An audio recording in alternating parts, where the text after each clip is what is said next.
সাহেব রে, ব্যারিস্টার সুমনে কিন্তু জেলে পাঠাইছে।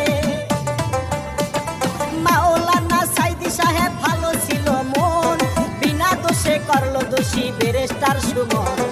এখন তুমি কি করিবা, নিজে এখন জেলে যাইবারে, এখন তুমি কি করিবা?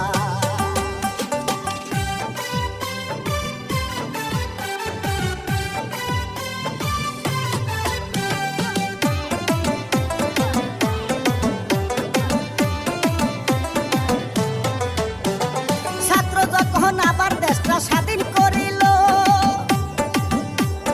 এমপি সুমন গ্রাম ছাইরা ঢাকায় আসিল। ঢাকা শহর মিরপুরেতে থাকে তাহার বোন, তার বাসাতে উঠল গিয়া ব্যারিস্টার সুমন।